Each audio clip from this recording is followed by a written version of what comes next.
Episode 5 prank. चाहत तन्वी की पूरी बात सुनकर उसको देखते हुए कहती है, अच्छा ये बात है। तन्वी चाहत को देखते हुए अपने मन ही मन में बोली, इसने इस बात पर कुछ रिएक्ट क्यों नहीं कहा? कुछ तो गड़बड़ है, इसके दिमाग में कुछ तो बड़ा चल रहा है, लेकिन क्या? चाहत सुचिता जी के हंसते हुए गले लग गई और उनके गले लगते हुए बोलने लगी, थैंक यू मासी, मुझसे गुस्सा न रहने के लिए। सुचिता जी उसके सर पर प्यार से हाथ फेरने लगी। इतने में दादी बोली, अब मासी गुस्सा नहीं है तो दादी को भूल गई मेरी चिड़िया। दादी की ये बात सुनते ही वो सुचिता जी से अलग होते हुए जल्दी से दादी की ओर जाते हुए पीछे से ही उनके गले लग गई। फिर प्यार से चाहत ने आगे कहा, आपकी चिड़िया आपको भूल सकती है क्या दादी? और रही बात भूलने की, तो आपने ही मना किया था आपके पास आने से, आप भूल गई हो मुझे और मुझे प्यार करना भी भूल गई। दादी ने कहा, अरे मेरी चिड़िया, मैं तुझे कैसे भूल सकती हूँ? तेरी शरारतें, तेरी मुस्कुराहट हमेशा मुझे याद आती रहती हैं, और वैसे भी तू तो मेरे कानों की शक्ति है। चाहत मुंह बिगाड़ते हुए हैरान आवाज में बोलती है, क्या दादी? लोग तो कहते हैं तू मेरी जान है, तू मेरे दिल की धड़कन है, या तू मेरी आंखों का तारा है, और आप हो जो मुझे अपने कानों की शक्ति कह रहे हो? सीरियसली दादी? उसकी बात सुनकर सभी को हंसी आ गई। फिर सुचिता जी अपनी जगह पर बैठ गई और चाहत दादी के पास चेयर पर बैठ गई। दादी बोली, अरे मेरी चिड़िया, तेरी चहचहाने की आवाज जब तक मेरे कानों तक नहीं आती ना, तब तक मेरे शरीर में ताकत नहीं आती। चाहत सवालिया नजरों से देखते हुए बोली, मतलब? तन्वी बोली, मैं जानती हूँ दादी क्या कहना चाहती हैं, जिसे सुनकर सभी तन्वी की ओर देखने लगे। उसके बाद चाहत एक्साइटेड होते हुए उसे देखकर बोली, क्या कहना चाहती हैं? तन्वी बड़ी सीरियस तरीके से और अपने शब्दों पर जोर देते हुए बोली, दादी कहना क्या चाहती हैं? तेरी आवाज। वो इतना कहते कहते रुक गई, जिसे देख चाहत ने तन्वी से फिर से बोला, बोलना, रुक क्यों गई? तन्वी ने कहा, तेरी आवाज बिल्कुल किसी डेंजर अलार्म की तरह है, जिससे दादी के कान उनकी बॉडी को सिग्नल देते हैं, आपको खतरा है। तन्वी अपनी बात खत्म करते ही हंसने लगी और गुड्डी भी उसके साथ हंसने लगी। चाहत तन्वी की शिकायत करते हुए दादी और सुचिता जी से कहने लगी, देखो ना दादी, देखो ना मासी, ये तन्वी मेरा कैसे मजाक बना रही है, और ये गुड्डी बड़े मजे से इसकी बात पर दांत दिखा रही है। दादी बोली, अरे तन्वी, तू क्यों परेशान कर रही है मेरी चिड़िया को? इसकी आवाज तो बहुत प्यारी है। अच्छा चिड़िया, तू अपनी आवाज में प्यारा सा गाना कब सुनाएगी मुझे? कितना समय हो गया, तेरी आवाज में कोई गाना ही नहीं सुना है। चाहत ने कहा, दादी आप जब कहो। कुछ सोचते हुए चाहत ने फिर से कहा, दादी कल पूजा और हवन है ना, तो मैं पूजा के समय पर गा दूंगी। क्या कहती हो? दादी बोली, ठीक है, कल तू मुझे नटखट गोपाल कृष्ण का एक गाना सुनाना। चाहत बोली, इतनी सी बात, जरूर सुनाऊंगी। तभी चाहत को कुछ याद आया और वो उन सबको नकली गुस्सा दिखाते हुए बोली, मैं आप सभी से नाराज हूँ। तन्वी बोली, अब तुझे अचानक क्या हो गया? अभी तक तो मजे से सभी से हंस हंस के बातें कर रही थी, अब ऐसा क्या याद आ गया? चाहत सभी की ओर देखते हुए कहने लगी, आप लोग सब आराम से यहाँ बैठकर अपनी अपनी बातें कर रहे थे और किसी ने मुझे बुलाया तक नहीं। पता है, मैंने आप सभी को पूरे घर में हर जगह देखा, पर कोई मुझे दिखा तक नहीं। मुझे कितना बुरा लगा। वो तो मैं वापस अपने कमरे में जा ही रही थी, मैंने आप लोगों की आवाजें सुन ली, इसीलिए मैं यहाँ आ गई। चाहत की बात सुनकर तन्वी बोली, लो कर लो बात, इतनी देर पहले की बात अब गुस्सा दिखा रही है। ट्यूबलाइट, ये लड़की ना। तन्वी ने ये बात धीरे से बोली थी, लेकिन सभी ने उसकी बात सुन ली, जिससे सभी को हंसी आ गई और चाहत दांत पिसते हुए तन्वी को गुस्से में देखने लगी। इतने में गुड्डी बोली, अरे नहीं दीदी, मैं आई थी आपको बुलाने, मुझे दादी जी ने कहा था, लेकिन आप वॉशरूम में थे, इसीलिए आपको मेरी आवाज नहीं आई होगी। मैं थोड़ी देर बाद वापस आने ही वाली थी आपसे पहले, पर आप यहाँ आ गई। तन्वी गुड्डी की ओर देखते हुए बोली, क्या गुड्डी, क्या जरूरत थी इसे कुछ बताने की? दिन भर ये हमें परेशान करती है, थोड़ी देर इसे और परेशान होने देते। उसकी बात सुनकर चाहत ने उसे देखकर मुंह बिगाड़ा और सभी उसे देखने लगे और हंसने लगे। फिर दादी तन्वी और चाहत से बोली, अरे एक बात बताओ, ये वृषिका कौन है? तुम्हारी कोई नई दोस्त है क्या? मैंने पहले तो कभी तुम्हारे मुंह से उसका नाम नहीं सुना। तन्वी बोली, हाँ दादी, पर वो यहाँ से नहीं है, वो मुंबई से है, और आज ही हम दोनों उससे मिले। उसकी ड्रेस खराब हो गई थी तो उसकी थोड़ी मदद की थी हमने, तभी हम दोनों उसके दोस्त बन गए। वो तो किसी काम से आज ही ऋषिकेश आई है। उसकी बात सुनकर दादी कुछ सोचने लगी। फिर थोड़ी देर तक सभी ऐसे ही बातें करने लगे। फिर सुचिता जी बोली, किसी को आज खाना नहीं खाना है क्या, या बातों से ही पेट भरना है? उनकी बात सुनकर चाहत जल्दी से खड़ी होकर बोली, मैं भी यही कहने वाली थी सभी को, पर आप लोग इतनी बातें करते हो ना कि मुझे तो कुछ बोलने का मौका ही नहीं मिला। इस पर तन्वी और गुड्डी उसे घूर कर देखने लगे। फिर तन्वी चाहत को सुनाते हुए गुड्डी से बोली, सही कह रही है ना ये गुड्डी, ये बेचारी कहाँ कुछ बोली, सारी बातें तो हम ही कर रहे थे। गुड्डी बोली, हाँ दीदी, चाहत दीदी तो मौन व्रत धारण करके बैठी थी, वो थोड़ी कुछ बोल सकती हैं। उन दोनों को ऐसी बातें करते सुन चाहत ने उन दोनों को देख गुस्से में मुंह बना लिया और वहाँ से जाते जाते सुचिता जी और दादी को बोलने लगी, मासी, दादी, आप लोग आ जाओ खाना खाने और इन दोनों को यहीं रहने दो, इनका मेरा मजाक बनाने से ही पेट भर जाएगा, खाना खाने की जरूरत ही नहीं है इन्हें। इतना कहकर वो अंदर जाने लगी। वहीं सुचिता जी और दादी उसकी बात सुनकर मुस्कुरा दी। वहीं तन्वी और गुड्डी एक दूसरे को देखते हुए अपने कंधे उचका दिए और दोनों भी हंस पड़ी। कुछ मिनटों बाद दादी और सुचिता जी अंदर पहुंच गई, लेकिन तन्वी और गुड्डी धीरे धीरे बातें करते आ रहे थे। वो बस दरवाजे से थोड़ी दूर थे कि उन दोनों के चेहरे पर बहुत सारा पानी आ गिरा। उन दोनों ने अपने हाथों से अपने चेहरे पर से पानी साफ किया और चारों ओर देखने लगी कि ये पानी कहाँ से आ गया। तभी उनकी नजर उनसे थोड़ी दूर खड़ी चाहत पर पड़ी, जो अपने हाथ में बड़ा सा पानी का पाइप लिए पौधों को पानी दे रही थी। तन्वी ने चिढ़ते हुए उनसे बोला, ये क्या कर रही है तू?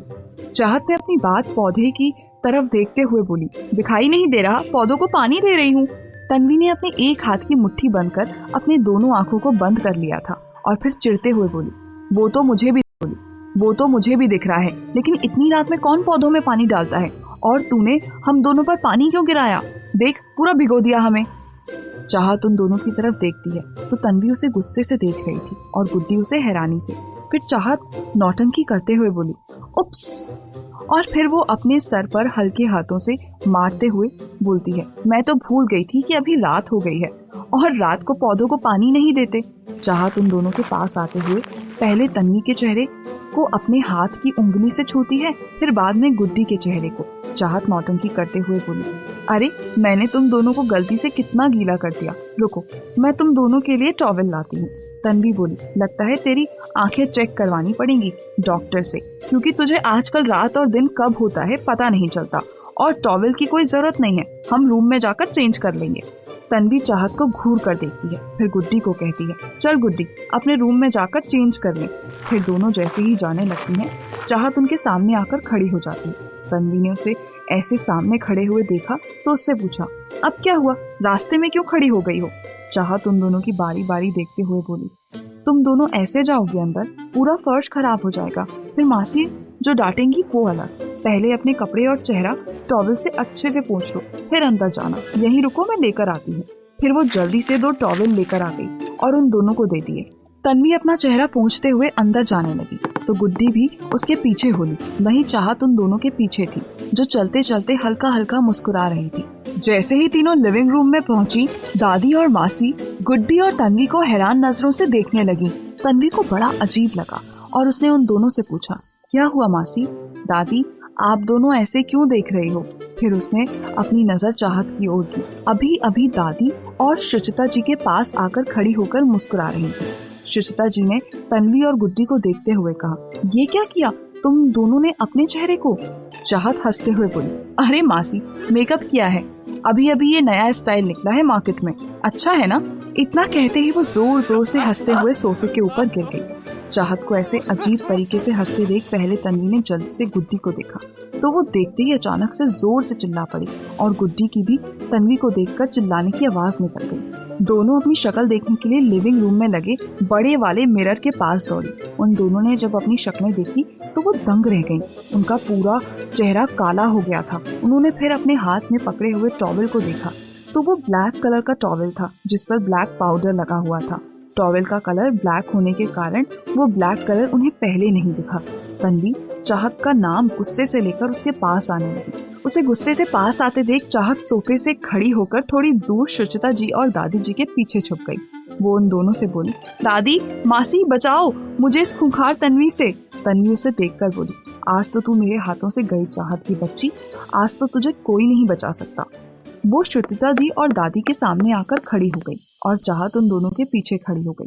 सुचिता जी तन्वी को शांत कराने की कोशिश करने लगी। थोड़ी देर बाद तन्वी शांत होते हुए बोली, ठीक है मासी, मैं कुछ नहीं बोलूंगी और करूंगी, लेकिन आप इसे सजा दो वरना मैं इसे नहीं छोड़ूंगी। अब चाहत दादी के पीछे गई और छुप गई और बोली, दादी बचा लो मुझे मासी से। सुचिता जी गुस्से में उसके पास आने लगी तो चाहत दादी को पकड़कर उनके बचने की कोशिश करने लगी। आखिरकार सुचिता जी ने उसे पकड़ लिया और उसका कान पकड़कर तन्वी के पास ले आई। वो चाहत को घूरते हुए उससे बोली, क्यों किया ऐसा? चाहत मासूमियत से देखते हुए उनसे बोली, मैं तो मजाक कर रही थी। तन्वी ने उसे अपनी ओर पलटा और कहा, ये मजाक था? चाहत उसे अकड़ दिखाते हुए बोली, हाँ ये मजाक था और बदला भी। चाहत किसी का एहसान नहीं रखती। तन्वी हैरान नजरों से उसे देखते हुए बोली, किस बात का बदला? चाहत उसकी आंखों में देखते हुए बोली, तूने जब मासी से वृषिका की बात करा दी और मासी मान गई तो मुझे आकर क्यों नहीं बताया? तुझे पता था ना कि मुझे कितनी टेंशन हो रही है, फिर भी तूने नहीं बताया। तन्वी छत की ओर चेहरा करके आंखें बंद कर लेती है और एक लंबी सांस लेती है। तूने इतनी सी बात के लिए सब किया? दिन भर दिन खतरनाक होती जा रही है तू, पागल लड़की। मुझे पहले से ही लग रहा था कि कुछ ना कुछ गड़बड़ जरूर करेगी तू।